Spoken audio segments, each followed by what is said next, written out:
नमस्कार, मैं रमेश शर्मा। आप देख रहे हैं RSN एक्सप्रेस। इस वक्त हमारे साथ है बरवाला से पूर्व विधायक रामनिवास घोडेला जी।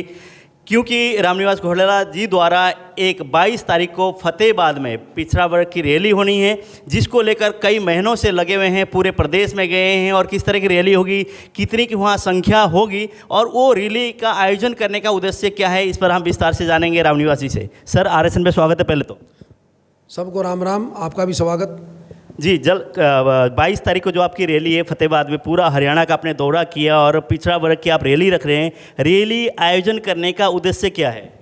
देखो, रैली का मतलब है कि भाई जनता को, जो हमारे समाज के पिछड़ा वर्ग के साथी हैं, उनको हम बात बताएं कि जो सरकार है वो हमारे साथ ये गलत काम कर रही है, ताकि क्यों हमारे समाज के लोग, पिछड़े वर्ग के लोग, काम करने वाले मजदूर वर्ग के लोग, छोटे छोटे दुकानदार आपका काम करते हैं, सबको इन चीज़ों का पता नहीं होता कि कौन सी सरकार क्या हमारे साथ गलत काम कर रही है। तो इसलिए ये रैली मैं नहीं कर रहा, ये रैली समाज के लोग कर रहे हैं और मैं तो उसके अंदर, मेरे को तो मुख्य अतिथि बनाया गया है।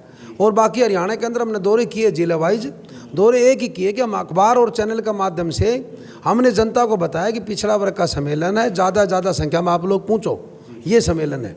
जैसे मुख्य अतिथि आपने बताया कि आपके अलावा कोई भी प्रदेश स्तर के, कोई आपके जैसे हुड्डा साहब के साथ आपके निजी संबंध है, दीपेंद्र जी के साथ निजी संबंध है, क्या वो लोग भी इस रैली में पहुंचने वाले हैं? ना, इस रैली में हमारे नेताजी नहीं आएंगे, कि समाज के लोगों ने मेरे को बनाया है और समाज के ही आदमी आएंगे। समाज के, जो हमारे समाज के बहुत सारी छोटी छोटी जातियाँ हमारे समाज के अंदर, पिछड़े वर्ग के अंदर 75-80 जातियाँ हैं। सभी समाज के, हमारे पिछड़े वर्ग के जितने भी साथी हैं, हर समाज में लीडर हैं, सभी के सभी वहाँ पर एक मंच पर उपस्थित होंगे।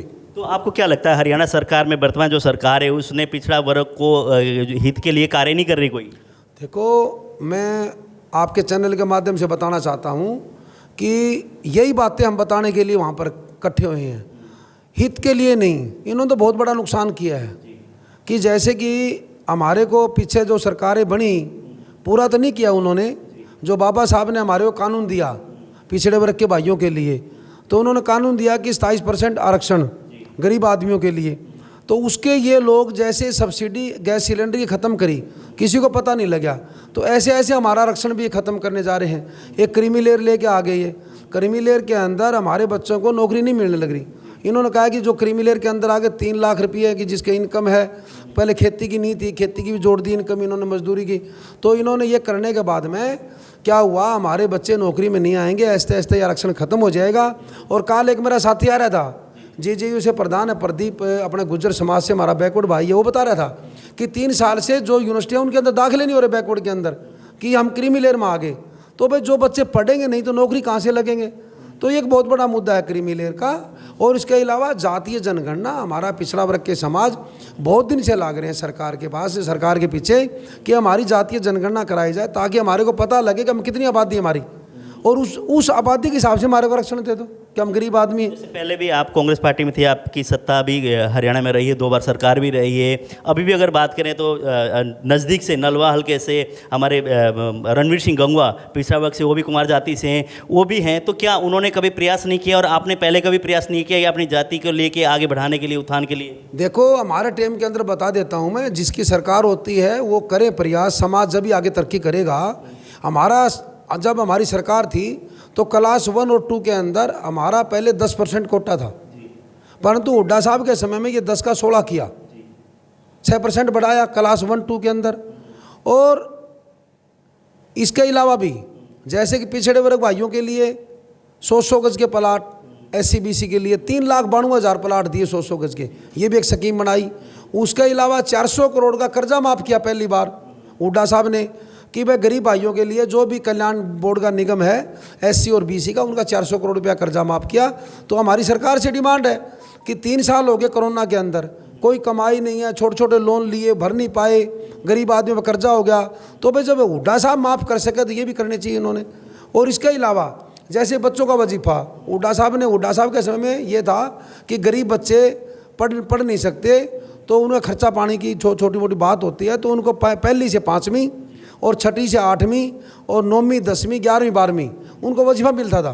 इन्होंने उस वजीफ़ा को सरल करने के बजाय एक तो उसके कानून कड़े कर दिए। पहले तो माँ का खाता में आ जाते थे पैसे, अब इन्होंने कहा कि बैंक में डाल लेंगे, बैंक को पता ही नहीं है किसी को पता ही नहीं होता कितने पैसे आए या ना आए। पहले स्कूल में पैसे आते थे और वो स्कूल वाले पैसे माँ के खाते में डालते थे, तो सबको पता हो जाता था कितने पैसे आए हैं। तो ऐसे ऐसे कानून बना दिए। और भी बहुत सारे कानून हैं, जैसे कि इन्होंने ये क्रीमी लेयर वाला मैंने आपको बता ही दिया है। इसके अलावा बहुत सारी बातें हैं जब हम आपको वहाँ रैली के माध्यम से बताएंगे कि हमारे साथ ये बीजेपी की सरकार ये कर रही है।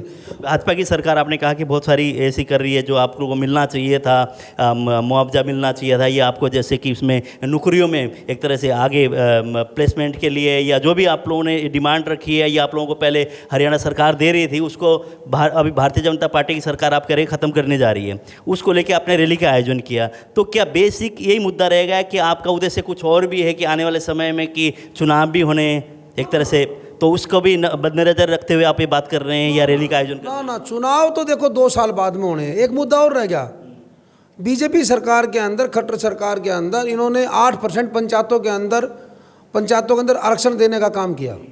कहते हैं दिया नहीं और ना देंगे, मैं आपको बताता हूँ। परंतु हमने पहली बार ऐसा देखा कि प्रदेश एक कानून दो, क्या कहा कि 8% देंगे। कहने में तो 8% है, पर तो देने में ये कह रहे हैं कि जहाँ आबादी कम है वहाँ 2% और जहाँ आबादी ज़्यादा है वहाँ 8%। अब देखो एक प्रदेश में कानून तो दो नहीं होते। काल परसों कोर्ट ने मना भी कर दिया कि भाई, फिर उसमें खट्टर साहब ने माने भी, मुख्यमंत्री जी ने, कि हमारे से कागज़ों में कमी रही है। ये बताओ, जब कोई कानून लागू कराना हो तो कागज़ पूरे देते हैं, जब कानून लागू नहीं कराना हो, किसी को लॉलीपॉप देना किसी समाज को, तो कागज़ अधूरे अधारे दे के कोर्ट में मान्य कर देते हैं। तो आपके समाज को भारतीय जनता पार्टी सरकार लॉलीपॉप देती आ रही है और पिछड़ा वर्ग की जो वोट एक तरह से कांग्रेस के साथ होते थे हमेशा पिछले वर्षों में अगर देखा जाए, तो इस बार कांग्रेस पार्टी की जो वोट था एक बार की नीचे लेवल के लोगों का, वो सारा भारतीय जनता पार्टी ने ले लिया, तो लॉलीपॉप भी साथ में दे दिया। बिल्कुल, देखो ऐसे है, जन्मजात कांग्रेस रही है बैकवर्ड की, इसमें कोई शक नहीं। बाकी बीच में समय आया, कुछ तो बैकवर्ड के साथ कांग्रेस के साथी जो पहले लीडर थे उन्होंने बैकवर्ड के साथ धोखा भी किया। मैं आपको बताना चाहता हूँ कि जब टिकटों का बंटवारा हुआ तो 2019 के अंदर एक जो जीतने वाले कैंडिडेट थे बैकवर्ड के, उनको तो टिकट नहीं, और जो जिनकी जमानत जब्त होनी है उनको टिकट दे दी। तो बांटने वाले भी तो पिछड़ा वर्ग के बहुत सारे नेता ऐसे थे आप लोगों के। नहीं, पिछड़े वाला का बताओ पिछड़े वाले कौन नेता थे? प्रदेश अध्यक्ष उस टाइम जैसे कि आप थे अध्यक्ष, बिल्कुल हमारी प्रदेश अध्यक्ष शैलजा जी थी, उन्होंने पिछड़े वर्ग समाज के लिए बड़ा धोखा किया। इस चीज़ के अंदर मैं बताऊं, पिछड़ा वर्ग समाज 2019 में इसी चीज़ का परिणाम है।